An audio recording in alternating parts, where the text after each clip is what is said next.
Flo, Syria is getting a lot of attention in the international press today, especially after evidence has emerged of a fresh massacre in the northern city of Aleppo. Absolutely. We're going to start by looking at Sharq al-Awsat, which is a pan-Arab paper based in London. There's a very angry editorial piece by Tariq al-Umayyad. Now, he's angry at comments that Barack Obama has made about why the U.S. is not intervening in Syria. He says, "We do nobody service when we leap before we look." So Tariq al-Umayyad says, "Are you serious, Mr. President?"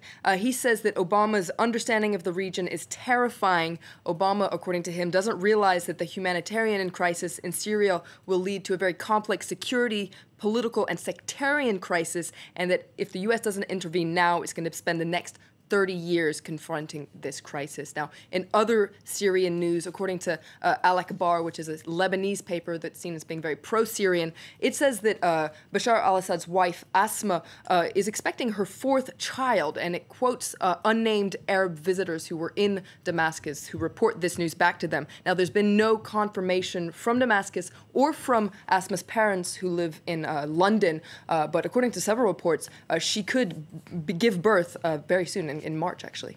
Okay, let's talk about another conflict in Mali this time. There's been reports of revenge attacks in the northern cities that have been liberated by French and Malian troops. Absolutely. This is a photo that we're seeing a lot in the press today. It was taken in Gao. You see a photo of a mob here surrounding a man who's suspected of being, who was expected of helping the Islamic rebels. Now, this photo is also, as you see here on the front page, of the International Herald Tribune. Now, this comes, as you say, as there are reports of reprisals in both of these northern cities, Gao and Timbuktu. The press is also focusing on what's next for France, what's next for the French military operation now that those two strategic towns are free. There's a cartoon, for instance, in the International Herald Tribune today where you see France drawing a line in the sand because France has said that it probably won't be sticking around for very long. So you see François Hollande there drawing a line in the sand, stopping a French tank from advancing.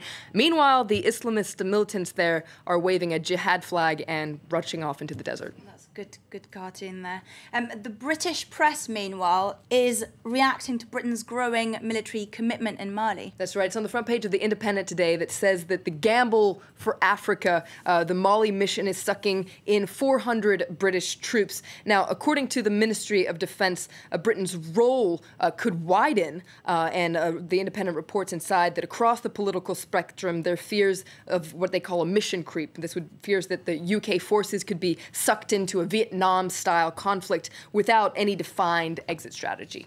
Moving on to the US now, Barack Obama said it was time to reform the immigration system. That's right. Now, his comments came after this bipartisan group that you were talking about issued this memo saying that they were also, it was a framework for this kind of reform. The editorial in the International Herald Tribune, rather, it's focused on this today, and it applauds this, and it says, now we're talking. It says this is going to be a very long journey, a 1,000-mile long journey to be exact, but at least it's begun. This is a moral imperative for the United States. Now, the Wall Street Journal, which is more conservative, also looks at this immigration reform, and it says that the important question to ask is whether Obama really wants a deal or if he wants to make this a political issue.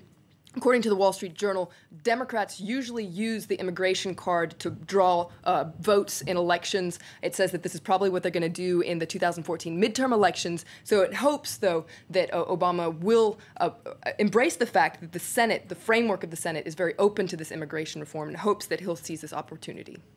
And Flo, finally, a completely different story, but North Korea is more, quote, on the map. Quite literally. Quite literally. This is in the Wall Street Journal as well. It's become a little bit less of a mystery. Google has revealed in its Google Maps application more information about North Korea, and we can take a look, actually. The map of North Korea is fleshed out more.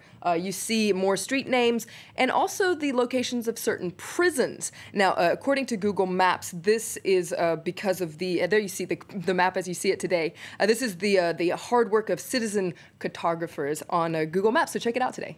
Florence Villeminot, thank you very much. That was the International Press Review with Florence Villeminot. And now for those who have just joined us, here's a reminder of our top stories.